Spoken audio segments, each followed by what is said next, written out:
Preciso te contar agora sobre uma briga antiga entre São Paulo e Atlético Goianiense. E essa briga ganhou um novo capítulo com a venda de Wellington Rato por Vitória. Contei para vocês no vídeo dessa sexta-feira que, enfim, o Wellington Rato havia chegado a um acordo com Vitória e seria anunciado como reforço logo em seguida. Isso aconteceu, operação de 5 milhões de reais por 80% dos direitos econômicos, certo? Pois bem, o presidente do Atlético Goianiense, o Adson Batista, está revoltado com os dirigentes do São Paulo. O motivo, a falta de comunicação do tricolor. O São Paulo deveria ter avisado o Atlético Goianiense que ainda é parte dos direitos econômicos do jogador, abre aspas para Adson Batista. O Atlético Goianiense tem 20% dos direitos econômicos e possuímos documentos que nos resguardam. O São Paulo não nos notificou e não falou nada. Me sinto até desrespeitado, pois fiquei sabendo da negociação pela imprensa. Achei até barato esse valor de 5 milhões de reais.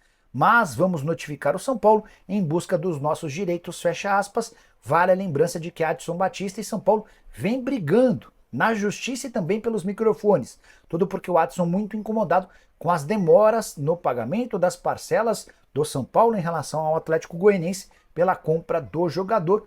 Além dessa reclamação por não ter sido avisado, sendo parte do negócio, o Adson ainda deu uma cutucada afirmando que o valor foi baixo. Pergunta que eu deixo para você é: você concorda? Daria para vender o Wellington Rato por mais do que 5 milhões de reais? 2 milhões e meio de reais que serão pagos em janeiro de 2025, outros 2 milhões e meio de reais previstos para janeiro de 2026. Preciso falar agora sobre o São Paulo, que assinará nessa segunda-feira um pré-contrato com o Wendel. Informação super importante, porque vai permitir ao tricolor ganhar força nas negociações com o Porto. Já havia contado para vocês desde o fim do ano passado que entre São Paulo e o Wendel estava tudo certo. O Porto é quem vem dificultando a liberação do atleta, mesmo estando a apenas 6 meses do fim do vínculo e mais, com o Wendel fora dos planos do atual treinador. Qual que é a nova estratégia do São Paulo? Espera que ele complete 6 meses do fim do contrato. Isso vai acontecer na próxima segunda-feira, dia 6 de janeiro. O contrato dele se encerra em 6 de julho. A partir daí, o Wendel assina o pré-contrato e o São Paulo notifica o Porto. Olha, Porto, agora eu já tenho um pré-contrato com o jogador. Se você continuar dificultando as negociações para liberação imediata, você fica com ele aí pagando salário sem utilizá-lo, não tem problema. E aí na metade do ano o Wendel chega para reforçar o São Paulo. Isso o São Paulo imagina que vai obrigar o Porto a fazer menos exigências para a liberação imediata do atleta, que custa cerca de 1 milhão de reais por mês ao time português. Em paralelo a isso, o São Paulo segue conversando com o Enzo Dias, já tem um aval do River Plate para liberação por empréstimo com obrigação de compra. O Enzo, que ganha 160 mil reais mensais no River, quer ganhar perto dos 450 mil a que tem direito o Galopo, até porque uma negociação na teoria casada. Embora elas sejam separadas, o Galopo vai ao River Plate com a expectativa de que o Enzo Dias chegue ao tricolor. O São Paulo já disse que não pagará os 450 mil por mês ao Enzo Dias, mas imagina-se que o acordo possa ser feito com algo na casa dos 250 até 300 mil reais por mês para o Enzo Dias, bom lateral esquerdo, que chegaria para ser titular pelo menos enquanto o Wendel não fosse contratado. Só para arrematar em relação ao São Paulo, o tricolor está confiante de que o Natanael será comprado junto ao Coritiba.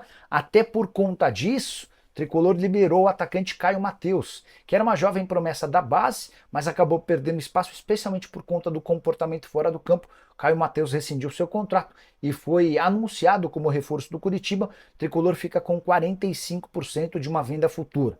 E para tornar o negócio pelo Natanael ainda mais simples, São Paulo já aceitou o empréstimo ou até a liberação em definitivo do Luan, volante que esteve emprestado no ano passado ao Vitória e segue fora dos planos do técnico Luiz Zubeldia. Bom, São Paulo já fechou a operação com o Galopo, né? Só falta fazer os exames médicos, assinar contrato, 1 ano de empréstimo, com metas estabelecidas, e é bom a gente deixar bem claro que a proposta do Santos era muito parecida, né, com a proposta do River Plate, mas o São Paulo tinha colocado algumas metas a mais pro River, e mesmo assim o River topou, não é nada assim, nossa, fora da curva, são alguns jogos a mais para você ter ali o processo de obrigação de compra ao final do empréstimo. São Paulo ainda vai segurar uma porcentagem vendendo o Galopo ao final desse contrato de empréstimo. É um negócio que está sendo considerado muito bom. O jogador recebeu aí uma ligação do Gallardo, né, do Marcelo Gallardo, que acabou sendo fundamental aí nesse processo, já que ele já tinha um princípio de acordo, ou pelo menos o Santos e o São Paulo já tinham um princípio de acordo, era só ele assinar. Chegamos a noticiar isso aqui, inclusive, na semana que anteceder o Natal, né? Mas acabou que o River Plate traz um projeto melhor e seduziu o Galopo, que volta ao futebol argentino, né? Então é uma situação que até o River tinha colocado o Enzo Dias, né, para ser uma espécie de um jogador por empréstimo, mas o São Paulo entende que esse é uma conversa à parte, né, que é uma situação à parte, que não tem a ver diretamente com essa negociação do Galopo. Foi uma negociação até rápida, porque o jogador tinha dado sinal positivo pro River Plate. Então, assim, é uma situação que está sendo conversada à parte, não necessariamente tem que estar nesse pacote aí que já está fechado, Galopo e River Plate. Falar do Arboleda, por que o São Paulo não quer liberar o Arboleda? Primeiro, que o São Paulo tem a informação de que o Arboleda anda sendo oferecido por alguns intermediários, não pelo empresário dele, mas sim por alguns intermediários, pessoas que ficam ali, que têm uma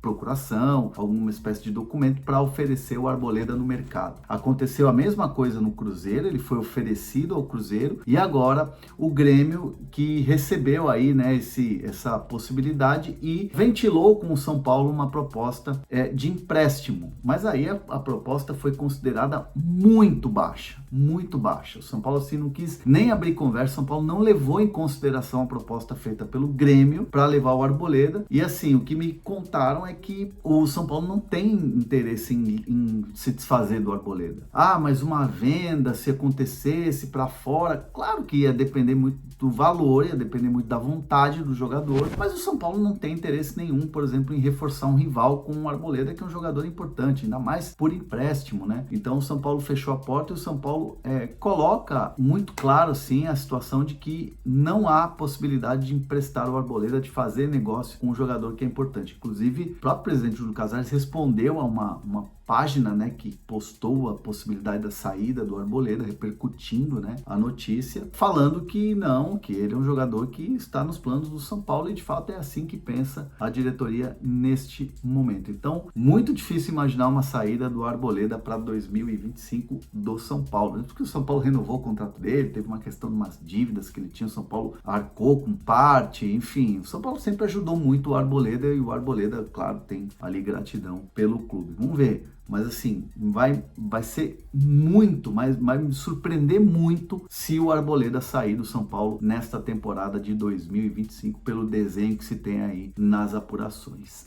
É isso aí, torcedor São Paulino. Ficamos por aqui com o giro de notícias do São Paulo neste domingo para você, trazendo as últimas informações do nosso amado tricolor paulista.